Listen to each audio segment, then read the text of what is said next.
एक बार एक जंगल था जिस पर मदोदकटा नामक शेर का शासन था, जिसके पास अन्य जानवरों के अलावा एक तेंदुआ, एक सियार और एक कौवा भी था। शेर, ऊंट, सियार और कौवा एक दिन जंगल में घूम रहे थे। तभी शेर ने दूर से एक ऊंट को देखा। यह ऊंट अपने काफिले से अलग होकर जंगल की हरी घास खा रहा था। शेर की नजर ऊंट पर पड़ी, जिसे उसने पहले कभी नहीं देखा था। चलो, इस अनोखे जानवर से पूछते हैं कि यह कहाँ से आया है। दूर दूर तक उड़ने वाला कौवा इस बात से वाकिफ था और उसने जवाब दिया, मालिक, इसे ऊंट कहते हैं और यह जानवर गांवों में रहता है। इस जानवर का मांस स्वादिष्ट होता है। चलो इसे मारकर खा लेते हैं। लेकिन शेर ने असहमति जताई। यह जंगल का नहीं है, इसलिए यह हमारा मेहमान है। मैं इसे नहीं मारूंगा। कृपया जाकर इसे आश्वस्त करें कि कोई नुकसान नहीं पहुंचाया जाएगा और इसे मेरे पास ले आइए। शेर के निर्देशानुसार वे ऊंट के पास गए और उसे आश्वासन दिया कि वे उसे शेर के पास ले जाएंगे। उन्होंने उसका विश्वास जीत लिया और वे ऊंट को शेर के पास ले आए। ऊंट शेर के सामने खड़ा हो गया और उसने सिर झुकाया। उसने यह भी बताया कि कैसे वह अपने काफिले से बिछड़ गया था और कैसे जंगल में पहुंच गया था। यह सुनकर शेर ने कहा, ओ ऊंट, अगर तुम गांव लौटोगे तो तुम्हें फिर से बोझ ढोने वाला जानवर बना दिया जाएगा। इसके बजाय तुम मेरे राज्य के अधीन जंगल में रहो। तुम बिना किसी डर के जंगल की भरपूर हरी घास खा सकते हो। ऊंट ने प्रस्ताव स्वीकार कर लिया और वे शांति से साथ रहने लगे। एक दिन जंगल में एक विशाल और बलशाली हाथी आ गया। वह गुस्से में था और पेड़ों को तोड़ता हुआ जंगल में घूम रहा था। सियार ने उसे देखते ही शेर से कहा, मालिक, वो देखिए, कितना बड़ा और मोटा हाथी है। अगर आप चाहें तो आज हम सबका भरपूर भोजन बन सकता है। शेर ने गर्जना करते हुए कहा, ठीक है, आज उसी का शिकार करेंगे। शेर, सियार और कौवा हाथी की ओर बढ़े। शेर ने जैसे ही हाथी पर छलांग लगाई, हाथी सतर्क हो गया। हाथी ने जोर से चिंगाड़ मारी और अपनी लंबी सूंड से शेर को उठाकर जमीन पर दे मारा। फिर उसने शेर को दोबारा अपनी सूंड से मारा, जिससे शेर गंभीर रूप से घायल हो गया। उसके घाव इतने गंभीर थे कि वह शिकार के लिए बाहर जाना तो दूर, 2 कदम भी नहीं चल सकता था। भोजन की कमी के कारण शेर कमजोर होता जा रहा था। उसकी सेवा करने वाले जानवर भी भूख से मर रहे थे, क्योंकि वे अपने भोजन के लिए शेर पर निर्भर थे।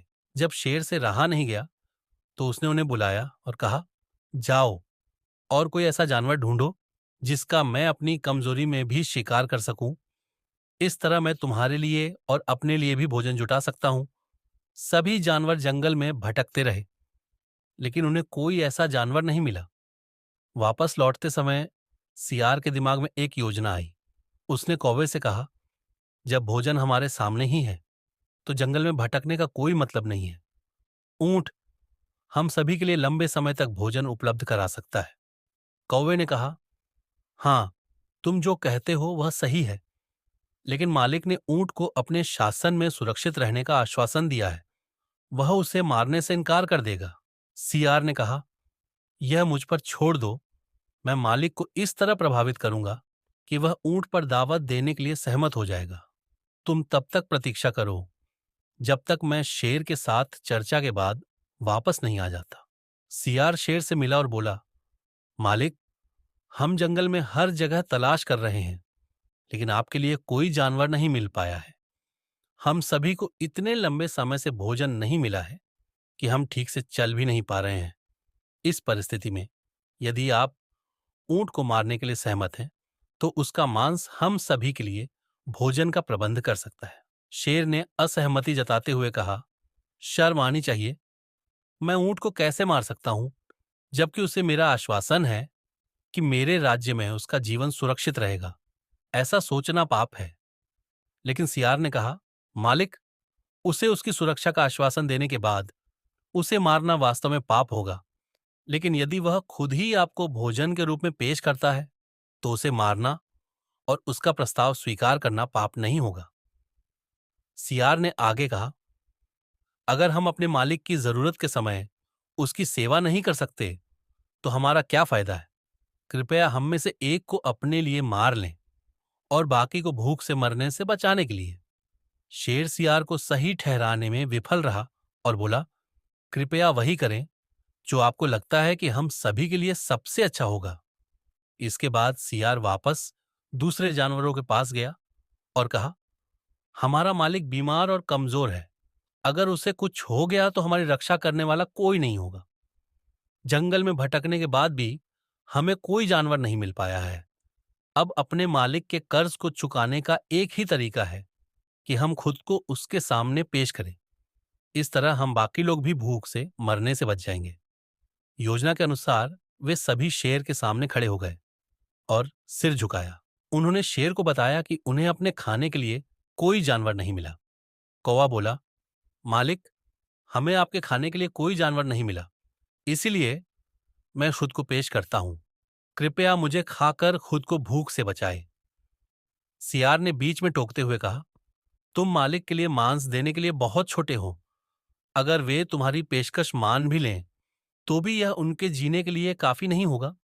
वास्तव में तुमने अपनी भक्ति साबित कर दी है और खुद को पेश करके तुम मालिक के कर्ज से पहले ही मुक्त हो गए हो। वह शेर की ओर मुड़ा और बोला, कृपया मेरी पेशकश स्वीकार करो। सियार शेर के सामने नम्रता से खड़ा था। मालिक, भूख से बचने के लिए कृपया मुझे खा लो।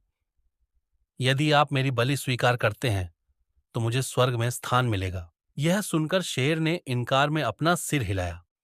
इस तरह अन्य जानवरों ने खुद को पेश करना शुरू कर दिया, लेकिन शेर उनकी पेशकश को स्वीकार करने से इनकार करता रहा। ऊंट जो यह सब देख रहा था, उसने सोचा, वे सभी खुद को पेश करने की खूबसूरती से बात करते हैं, लेकिन मालिक उनमें से किसी को भी मारने से इनकार करता है। मैं भी इसी तरह से मालिक को प्रभावित करने की कोशिश करूंगा। ऐसा सोचकर ऊंट ने दूसरे जानवरों से कहा, तुमने खुद को पेश किया है, लेकिन मालिक तुम्हें नहीं खा सकता, क्योंकि तुम सभी मांसाहारी हो और शेर की ही श्रेणी के हो। रुको, क्योंकि मैं खुद को पेश करता हूं। यह कहते हुए ऊंट आगे आया और शेर के सामने झुक गया। उसने कहा, मालिक, आपको इनमें से किसी भी जानवर को मारने की जरूरत नहीं है। कृपया इसके बजाय मुझे खा लें। मैं आपके आणों के बदले में खुद को अर्पित करता हूं। मैं स्वर्ग का रास्ता खोज लूंगा अगर आप कृपया मेरी पेशकश स्वीकार करें। जैसे ही उसने प्रस्ताव रखा, दूसरे जानवरों ने खुशी मनाई। सियार के बहकावे में आकर शेर उस पर झपट पड़ा। उसे मार दिया गया और सभी जानवरों ने मिलकर खा लिया। हमें इस कहानी से यह शिक्षा मिलती है, दुष्टों से हमेशा सतर्क रहना चाहिए, क्योंकि वे अपनी मीठी बातों से आपको बहका सकते हैं।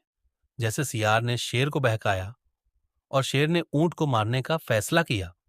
बुद्धिमान लोग वास्तव में कहते हैं, जब आप दुष्ट लोगों की संगति में हों तो हमेशा सावधान रहें, उनकी मीठी बातों में ना आए। अगर आपको हमारी कहानी पसंद आई हो तो कृपया वीडियो को लाइक करें और हमारे चैनल को सब्सक्राइब करें, ताकि आपको और भी नई कहानियां मिल सकें।